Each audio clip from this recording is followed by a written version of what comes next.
Take a seat. Sit down. You're doing way too much. Be humble. You're doing too much. A lot of people do. They have sex. The sex is good. Cool. As soon as the sex goes bad, what happens? They split.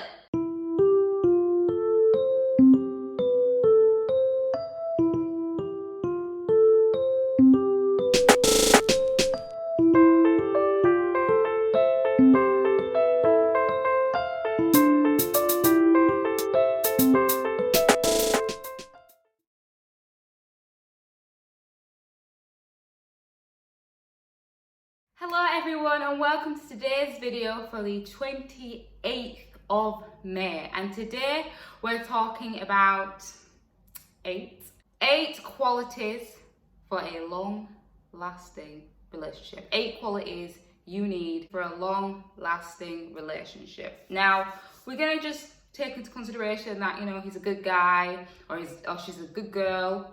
It's weird when I say good guy and good girl. He's a decent guy, she's a decent girl, and they're kind and they're loving and all the other stuff, or trying to be the best they can possibly be for a relationship. And they just literally are trying to find out how they can be their best selves within a relationship. And to do that, you need these following qualities. Okay, cool. 1, the first thing you need, I don't know, would you call this a quality? I don't know if you'd call this a quality, but you need to be able to love yourself. I know you're thinking, roll my eyes back, like, oh, I've heard this a billion times, but it doesn't make it any less true. You can only love someone else if you know how to love yourself. If you have no idea how to love yourself, what makes you think you have the ability to love someone else? It doesn't make sense, which means you're unable to treat someone else right because you don't even know how to treat yourself right. So number 1, before you even think of relationship, before a relationship even enters your mind, love yourself, or learn to love yourself, since that is a process. 2, once you're in that relationship or looking for that significant other, what you need to have for yourself plus the other person is to have the same strong and healthy foundation. It's important that it's strong and healthy. Strong because foundations aren't supposed to break, okay?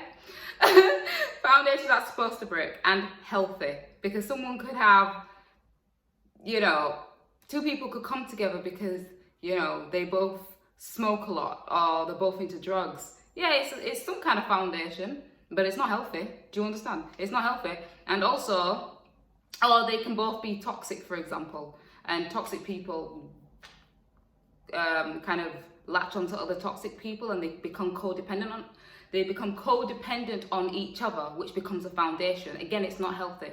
Sex, again, not a foundation. You cannot build your relationship on sex, although I feel like a lot of people do. They have sex, the sex is good, cool. As soon as the sex goes bad, what happens? They split, which means it's not strong enough to be a foundation. So something between you both that is a strong and healthy foundation, that no matter what happens between you or the other person, you both can come back together and join because of this specific foundation. 3 is respect. That kind of speaks for itself, really.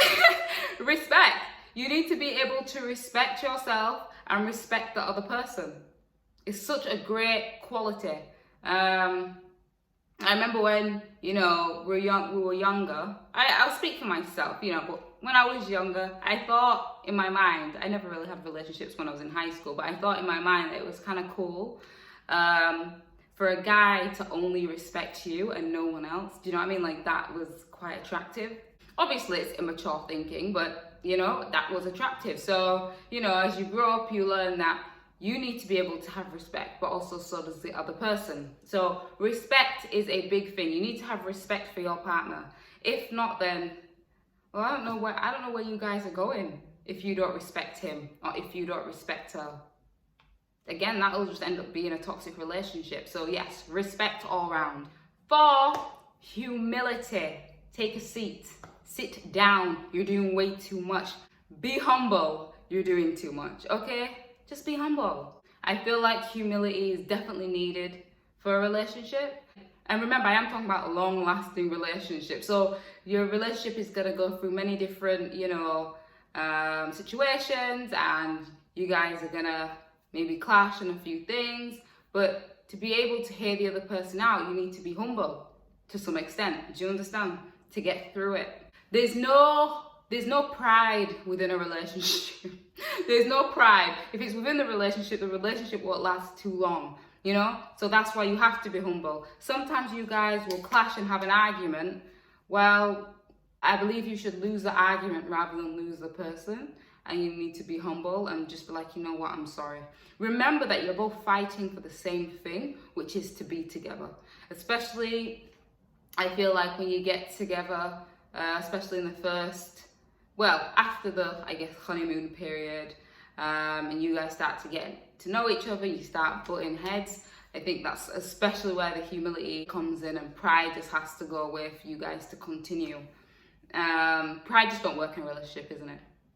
And you cannot have pride and be humble at the same time. It makes no sense. So for the long-lasting relationship, be humble. For the short, choose pride.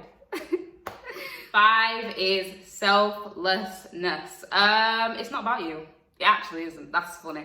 When you watch Disney Channel films and romances, especially being a girl, it kind of seems like everything comes to you. Like the guy comes to your door, the guy gives you the flowers, you get the chocolate, the guy pays for the meal, the guy whisks you away. It's always what you get. What the girl, especially for girls, it's what the girls get. Do you know what I mean? But in reality, let's come back to reality. It's selflessness. So it's whatever I can do to make you happy, and that's it, and vice versa. And if it is true love, then you won't feel like selflessness is a burden. You'll feel like it's just such a beautiful thing. I want to be selfless and I want to give and do everything to make you happy, which means the person will also reciprocate that anyway. So it's not like you're missing out, or that one person's doing all the heavy lifting. It should be equal, but you have to be selfless. It is not about you. It's not about you. 6 is communication with understanding, which I actually learned the other day, because I always say communication is key in a relationship. Communication is key. But if you're both yelling at each other and just waiting for the other person to finish just so you can bite back, that is a form of communication. But it ain't communication that will get you anywhere. So that's why I've added with understanding. As in the person's telling you how they feel, you take it, you understand. Do you know what I mean? Maybe we need to be in there a scripture about that. Be slow to speak, quick to hear. Just kind of take it in, understand what the person has said, and then come back. I understand what you're saying. I feel like this because. Do you understand? So when you're communicating, it has to be with understanding, not just I'm gonna go tell him about himself when I get home.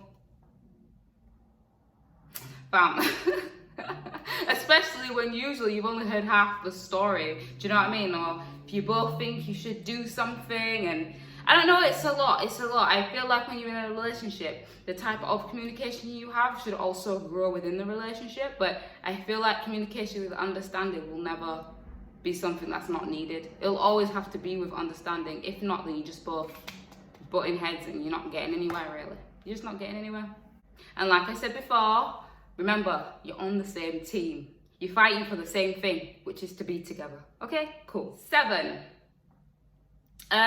You need to know the other person's love language. Now, I'm not saying, do I need to go over the love languages? Okay, look, just in case for those that don't know love languages is how a person receives love. So some people receive love through getting gifts. Some people receive love by quality time. Some people receive love as physical touch. Some people receive love as acts of service, and some people receive love as, I always forget the last one. I always remember 4 and then I forget the 5th one. Some people receive love as, words of affirmation. Words of affirmation. Now, everyone has all these. Everyone wants all of these in regards to feel loved, but there's always one that is more prominent than the other. than the others. Now, I'm not saying you have to go do the love language quiz. Just, you know, as you get to know a person, like you get to know a friend, just get to know who you're with and see how they respond to different things and what they like. You don't need to be a brain surgeon to figure out if their love language is gifts or quality time. Do you know what I mean?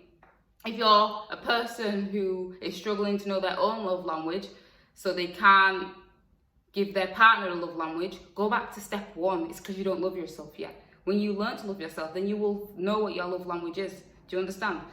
Because my friend sent me something the other day, and it was like a quote, and it said, it's not like I don't want to, no, it's not that I don't know his love language, I'm struggling to find my own. If that's the case, you shouldn't be in a relationship yet. You shouldn't be in a relationship yet. You still need to be on your own. There's still time that you need to spend by yourself to know yourself and to learn to love yourself if you're still at that stage. Just saying. So yes, knowing the other person's love language. But if you're really struggling at identifying your other half's love language, then take the love language quiz, and you know, hopefully that will be better. And the 8th and final quality needed for a long-lasting relationship, plus all the other things about being kind and loving, blah, blah, blah, is compromise. Compromise. Now, hopefully everyone should have their general moral code, and whatever that moral code is, I don't believe should be changed or compromised due to whoever comes in their life. But once you find that guy that kind of ticks off all the morals and stuff that you're into, like that matches up, I feel like everything left should be left to compromise. Do you understand? Everything left should be left to compromise. So compromise isn't easy, but like I said, selflessness. All of these more or less just tie in. And don't get me wrong, they're not easy. It's something I think a lot of these things you can only actually learn once you're in a relationship, except loving yourself. You don't need to be with anyone else to love yourself. You need to be by yourself. But once you love yourself, and let's say you're struggling on a few of these, let's say you're struggling on respect or selflessness, I feel like, you know, if you find a great guy, a great girl, and because you love yourself, you're able to love them and realize how love is given back to you because you're selfless. You know what I mean? Or because you respect him and because you respect yourself. Do you understand? So yes, these are just some qualities, and I hope they will help you if you're in a long-lasting relationship, or you've just started a relationship, or you're gonna go into a relationship, or you're having problems within your relationship.